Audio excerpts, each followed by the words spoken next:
ದತ್ತವಾಗಿ ಸಿಗುವಂತಹ ಒಂದು ತರಕಾರಿ ಅಂತಂದರೆ ಈ ಗುಳುಬದ್ದನೆ ಕಾಳು. ನೋಡಿ, ಗುಳುಬದ್ದನೆ ಕಾಳು ಅಥವಾ ಪೊತ್ತಬದ್ದನೆ ಅಂತ ಕರೀತಾರೆ ಇದನ್ನು. ಈ ರೀತಿಯಾಗಿ ಪೊತ್ತೆ ಥರ ಇರುತ್ತೆ ಚಿಕ್ಕದಾಗಿ. ಇದರಿಂದ ತುಂಬ ರೀತಿಯ ಅಡುಗೆಗಳನ್ನು ಮಾಡ್ತಾರೆ, ತುಂಬಾ ಚೆನ್ನಾಗಿರುತ್ತೆ. ಅನೇಕರಿಗೆ ಇದ್ರ ಬಗ್ಗೆ ಗೊತ್ತಿಲ್ಲದೆ ಇರಬಹುದು, ಹಾಗೆ ಗೊತ್ತಿರಲೂಬಹುದು. ಯಾರು ನೆಡಲ್ಲ, ನೀರು ಹಾಕಲ್ಲ, ತಂತಾನೇ ಹುಟ್ಕೊಂಡು ತೋಟದಲ್ಲಿ ಹಾಗೆ ಗದ್ದೆ ಬುಡಗಳಲ್ಲಿ ರೋಡ್ ಸೈಡಲ್ಲಿ ಎಲ್ಲ ಹುಟ್ಕೊಂಡಿರುತ್ತೆ ಇದ್ರ ಗಿಡ. ನ್ಯಾಚುರಲ್ ಆಗಿ ಸಿಗುವಂಥದ್ದು ಯಾವಾಗಲೂ ಆರೋಗ್ಯಕ್ಕೂ ಸಹ ಉತ್ತಮವಾಗಿರುತ್ತೆ.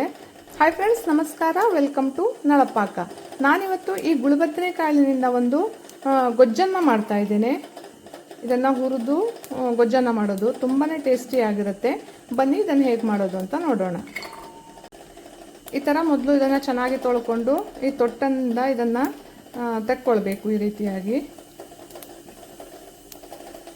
ಎಲ್ಲ ಬಿಡಿಸಿಟ್ಕೊಳ್ತೇನೆ ನಾನು ಮೊದಲು. ಇದು ತುಂಬ ಬಲಿತಿರುವಂಥದ್ದನ್ನು ತಗೊಳ್ಬಾರ್ದು, ತುಂಬ ಬೀಜ ಬಂದುಬಿಡತ್ತೆ. ಸ್ವಲ್ಪ ಎಳೆದಾಗಿರಬೇಕು, ಟೇಸ್ಟ್ ಚೆನ್ನಾಗಿ ಬರುತ್ತೆ. ಎಲ್ಲವನ್ನು ಬಿಡಿಸಿಟ್ಕೊಂಡಿದ್ದೇನೆ. ಈಗ ಇದನ್ನು ಕಟ್ ಮಾಡ್ಕೊಳ್ಬೋದು ಅಥವಾ ಹೀಗೆ ಒಂದು ಚಾಕುವಿನ ಸಹಾಯದಿಂದ ಕನ್ ಮಾಡ್ಕೊಳ್ಬೋದು. ಯಾಕಂದರೆ ಇದು ಹುರಿಯುವಾಗ ಸಿಡಿದು ಬಿಡುತ್ತೆ. ಹಾಗಾಗಿ ಇದನ್ನು ಒಂದು ಸಣ್ಣ ಕನ್ನನ್ನು ಮಾಡಿಕೊಂಡ್ರು ಸಾಕು. ಈ ರೀತಿಯಾಗಿ ಇಲ್ಲ ಅಂತಂದರೆ ಸ್ವಲ್ಪ ಹೀಗೆ ಜಜ್ಕೊಳ್ಬೋದು, ಜಜ್ಕೊಂಡ್ರು ನಡೆಯುತ್ತೆ. ಒಂದು ತವಾವನ್ನು ಕಾಯೋಕೆ ಇಟ್ಕೊಂಡಿದ್ದೇನೆ. ಈಗ ಇದಕ್ಕೆ ಎಣ್ಣೆಯನ್ನು ಹಾಕ್ಕೊಳ್ತೇನೆ. ಸ್ವಲ್ಪ ಎಣ್ಣೆ ಬಿಸಿ ಆಗ್ತಿದ್ದಾಗೆ ಈ ಜಜ್ಜಿಟ್ಕೊಂಡಿರುವಂತಹ ಗುಳುಬದ್ದನೆ ಕಾಳನ್ನು ಹಾಕ್ಕೊಳ್ತೇನೆ. ಈಗ ಇದನ್ನು ಎಣ್ಣೆಯಲ್ಲಿ ಚೆನ್ನಾಗಿ ಫ್ರೈ ಮಾಡ್ಕೊಳ್ಬೇಕು. ಹಾಗೆ ಗಾಂಧಾರಿ ಮೆಣಸನ್ನು ಹಾಕ್ಕೊಳ್ತೇನೆ. ಖಾರಕ್ಕೆ ಎಷ್ಟು ಬೇಕು ಅಂತ ನೋಡಿಕೊಂಡು ಮೆಣಸನ್ನು ಹಾಕ್ಕೊಳ್ಬೇಕು. ಗಾಂಧಾರಿ ಮೆಣಸಿಲ್ಲ ಅಂತಂದರೆ ಹಸಿಮೆಣಸಿನಕಾಯಿಯನ್ನು ಸಹ ಬಳಸ್ಬೋದು. ಗಾಂಧಾರಿ ಮೆಣಸು ಹಾಕಿದರೆ ತುಂಬಾ ಚೆನ್ನಾಗಿ ಬರುತ್ತೆ ಟೇಸ್ಟು. ತುಂಬಾ ಸಿಂಪಲ್ಲು ಮಾಡೋದು, ಸುಲಭವಾಗಿ ಮಾಡ್ಕೊಳ್ಬೋದು. ಹಿಂದಿನವರೆಲ್ಲ ಜಾಸ್ತಿ ಮಾಡ್ತಿದ್ರು ಈ ಥರದ ಅಡುಗೆಗಳನ್ನೆಲ್ಲ. ನಮ್ಮ ಅಜ್ಜಿ ಎಲ್ಲ ಮಾಡ್ತಿದ್ರು. ಅವರು ಕೆಂಡದಲ್ಲಿ ಇದನ್ನು ಸುಟ್ಟಿ ಮಾಡ್ತಿದ್ರು. ತುಂಬಾ ಟೇಸ್ಟ್, ಕೆಂಡದಲ್ಲಿ ಸುಟ್ಟಿ ಮಾಡೋ ಗೊಜ್ಜು ತುಂಬಾ ಟೇಸ್ಟ್ ಚೆನ್ನಾಗಿರ್ತಿತ್ತು. ಈಗೆಲ್ಲ ಸಾಮಾನ್ಯವಾಗಿ ಯಾರ ಮನೆಯಲ್ಲಿಯೂ ಸೌದೆ ಒಲೆ ಬಳಸೋದೇ ಇಲ್ಲ. ಹಾಗಾಗಿ ಕೆಂಡದಲ್ಲಿ ಇದನ್ನು ಸುಡೋದು ಸಹ ಕಷ್ಟ. ನೋಡಿ, ಇದೀಗ ಹುರಿದಿದೆ, ಕಲರ್ ಸಹ ಚೇಂಜ್ ಆಗಿದೆ.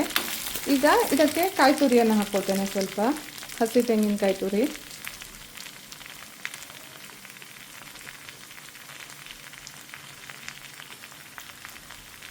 ತುರಿಯನ್ನು ಹಾಕಿ ಮತ್ತೆ ಇದನ್ನು ಚೆನ್ನಾಗಿ ಹುರ್ಕೊಳ್ಬೇಕು.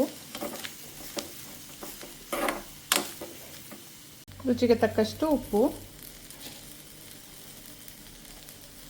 ಹಾಕಿರೋ ಖಾರವನ್ನು ನೋಡಿಕೊಂಡು ಹುಣಸೆ ಹಣ್ಣನ್ನು ಹಾಕ್ಕೊಳ್ಬೇಕು. ಹುಳಿಗೆ ಒಂದು ಅರ್ಧ ಟೀ ಸ್ಪೂನಷ್ಟು ಬೆಲ್ಲವನ್ನು ಹಾಕ್ತಾ ಇದ್ದೇನೆ. ಬೆಲ್ಲ ಕಂಪ್ಲೀಟ್ಲಿ ಆಪ್ಷನಲ್, ಬೇಕಿದ್ರೆ ಹಾಕ್ಕೊಳ್ಬೋದು, ಇಲ್ಲ ಅಂತಂದರೆ ಸ್ಕಿಪ್ ಮಾಡ್ಬೋದು. ಈಗ ಚೆನ್ನಾಗಿ ಹುರಿದಿದೆ. ಈಗ ಇದು ಸ್ವಲ್ಪ ಆರಿದ ಮೇಲೆ ಇದನ್ನು ರುಬ್ಕೊಳ್ಬೇಕು. ನಾನು ಕಲ್ಲಿನಲ್ಲಿ ಹರ್ಕೊಳ್ತಾ ಇದ್ದೇನೆ. ನೀವು ಮಿಕ್ಸಿಯಲ್ಲಿ ಸಹ ಇದನ್ನು ರುಬ್ಕೊಳ್ಬೋದು. ಕಲ್ಲಿನಲ್ಲಿ ಅರೆದು ಮಾಡುವಂತಹ ಅಡುಗೆ ತುಂಬಾ ರುಚಿಯಾಗಿರುತ್ತೆ. ಈ ರೀತಿಯಾಗಿ ಇದನ್ನು ನುಣ್ಣಗೆ ರುಬ್ಕೊಳ್ಬೇಕು. ನೋಡಿ, ಹರ್ಕೊಂಡಿದ್ದಾಗಿದೆ. ಇಷ್ಟಾದರೆ ಸಾಕು. ಈಗ ಇದನ್ನು ಒಂದು ಪಾತ್ರೆಗೆ ತೆಕ್ಕೊಂಡು ಬಿಡ್ತೇನೆ.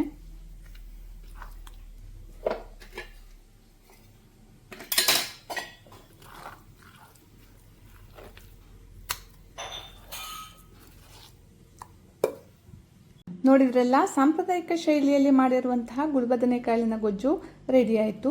ಇವತ್ತಿನ ನನ್ನ ಈ ಸಿಂಪಲ್ ಆದಂತಹ ರೆಸಿಪಿ ನಿಮ್ಗೆ ಇಷ್ಟ ಆದರೆ ಲೈಕ್ ಮಾಡಿ, ಶೇರ್ ಮಾಡಿ, ಕಮೆಂಟ್ ಮಾಡಿ ಹಾಗೂ ಸಬ್ಸ್ಕ್ರೈಬ್ ಮಾಡಿ. Thank you.